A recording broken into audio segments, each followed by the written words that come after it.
Bye, baby. You didn't want to come up. What are you doing? You've talked a bit about how important you think therapy is for mothers at the beginning. Talk to me about that too. What was it like for you? What were some of the, I guess, like I said before, some of the steps that, some realizations that you had to make about yourself or the process that you think young mothers actually need, especially at that beginning stage, you know? Yeah. I am always going to be a number one advocate for mums, new mums, or even if you're having your second or third kid. I just feel like it should be mandatory as soon as you have a kid that like they give you that help. And I know it's accessible, but it's not that easy to access. And also you're very scared when you first have your kid that if you show any signs of like not being okay, that you feel like they're going to take your kid. Like that's just, I know that is a universal thing because I felt that into my core. I was like, if I tell them that I'm having a hard time, they're going to be like, she's unstable. And like I wasn't. She still had everything. She had the happiest version of me, which is crazy because I did not feel happy at the time, but I was still laughing with her. But I think the steps that I went through with my therapist was like, one, addressing what I think is going on, finding the root of why these things are making me feel a certain type of way, and then what are the triggers to that. So a lot of it was to do with like my childhood and the way I was raised and my fear of like my daughter growing up without her dad, and then like having that come to fruition. I'm like, this is absolutely insane. That was the one thing I always said that I never wanted to happen, and it happened. And I blamed myself a lot for that. Like, not many people know this. I guess you guys know now, but I blamed myself a lot for that. So I was like, why couldn't I give that to her? But I know it wasn't a result of my actions. You know, like I did everything I was supposed to do. There's only so much I can control that's in my power, and accepting that was the first step. And then unlearning all of those ties to everything that was like triggering you. Like there was so many triggers. You didn't even realize that there's things that are triggering you to your responses and to why you're so snappy when your kids do certain things. Like there was so many things that I didn't realize, and I wasn't present mentally during that. Like I was always there, I always showed up. I mean, I never took a day off, but I wasn't enjoying it. I don't remember her for the first 6-7 months. I don't remember it, and it's so sad. Like I feel like I lost that, and going to therapy really helped me not blame myself for that because it wasn't in my control at the time. You know, like there's only so much I could do. Exactly. Like I think a lot of the time we don't realize that we're in survival mode. Yeah. Like you mentioned before. Autopilot, 100%. You know, just to get through the kind of what we're going through. And so once we do, I think that's what's so beautiful about something like therapy. You go back and kind of put the pieces back together. Yeah. And then you kind of like, that's kind of, I can see how bright and just like how you are and how this relationship is beautiful. You know, cool. And I think so. I like her. You know, but I think you've kind of built that yourself through, you know, in making yourself do the stuff, the realizations and the process that you need to go through. You kind of make sure you did that. So I think that's amazing. That's incredible. I just wanted to be the best mom that I could be, and I feel like therapy definitely helped me accept that like the being the best mom literally just means continuing to grow and just work on the things I need to work on to make sure that she has the best version of me. And that's literally why I started therapy, because I was like, I want to be the best mom I can be, and right now I'm not present mentally, and that's not fair on her. And she was young, so I managed to get it right before she started noticing like my mood changes. Like now, if I show any sign of sadness, this girl's like, what's going on? What's going on here? I'm like, she's like shook because it never happens anymore. So I'm glad I got it before she became aware. I'm really grateful that I was able to do that. So. Speak more on that. You said, what kind of mom do you want to be? Like, I know that's such a big I love this question. But talk to me more about that too. What kind of mom do you want to be for her? I genuinely just want to be like cool, like just fun, light. I don't want things to feel heavy. I don't want her to feel like her mom's always going through something or her mom's down. Like obviously I'm gonna have my days. I'm a human being, but I want her to be like, my mom was always so light and always so funny, and like she never took anything to, oh my goodness. Aria? She's finally did it. Yeah, literally. She's like, yes, yes, 5, yes. Why are you airing the high five? Allow it.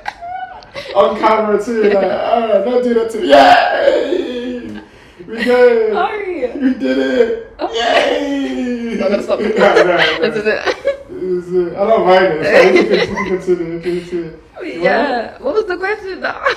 What kind of mom do you want to be? Yeah, I want to be a really self-aware mom. I want to be really self-aware. I think, at least for like our parents, like they did all the groundwork for us to be able to sit here and be able to self-reflect and all that stuff. And I think if she voices things to me and she's like, Mum, I'm upset that you said this, or like I'm upset about this, like I want us to be able to talk things through. I don't want to be so reactive, because I feel like the older generations were very reactive, and their first instinct was to be like, shut it down. Yes, and I just, yeah, absolutely. you know, you couldn't really voice those things. So I feel Absolutely. like I want her to feel like this is a safe space, and I just want to be the best mom. That's beautiful. I don't even know what that looks like. We're about to find out. I think I was going to say, like, every day you find out, Yeah, right? no, literally, I feel like as a mom, I change all the time. The mom that I was last week is not the mom that I was this week. The mom that I am when I'm sick ain't the mom that I am normally. Like, I'm so tired. I'm so tired. But she doesn't notice the difference, because I just try to be consistent.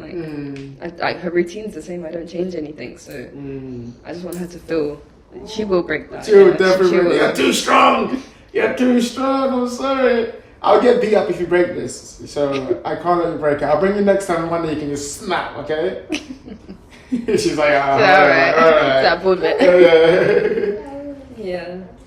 But that's beautiful. So thinking about how we kind of grew up, right? And like you were talking before about how the relationship was, especially if I can speak for myself with my parents, right?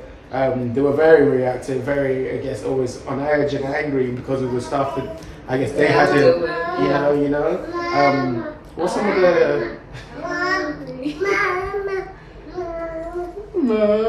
What are some of the what are 3 things that you learned obviously through your upbringing, like, you know, just something that you can think of that you think you want her to learn, you know, like if she was watching this, you know, in like 20 years time, she's looking back, and what are some of the things that you want her to keep in mind, or, you know, kind of speak to her about what kind of person you want her to be, and what kind of attributes and traits that you wish she has. Well, that's a loaded question. It is. I think to the first part of the question, like, was it taught me, like, about the way I grew up? I think I've always respected my mum for the way that she raised us and the fact that she did it alone, and she always taught us that we didn't need anyone, as long as, like, we knew we were good, like, anything else can kind of work out.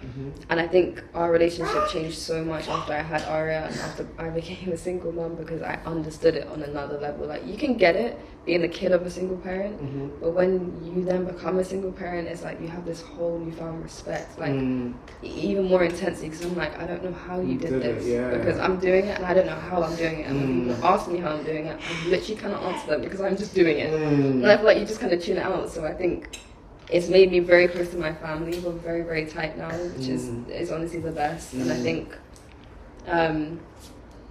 it's really changed all of that. And I think the second part of the question about who do I want her to be and like what do I want her to learn, I want her to never seek validation from anyone else other than herself. I feel like being very self-assured and having that keeps you protected from any outside factors, you know, like as long as you know who you are, like you can't really get persuaded into much. So I want her to know that, and I want her to like just feel so much love. I want her to just know nothing but happiness. Like, I'm sure in life she's gonna have her own trials and tribulations, but I hope that she's got the strength and she's got the resources to like actually handle that. And just be strong with that, because that's all you can ask for, man. I just hope she's a good person. That's so beautiful. That's it. That's what I want. That's so beautiful.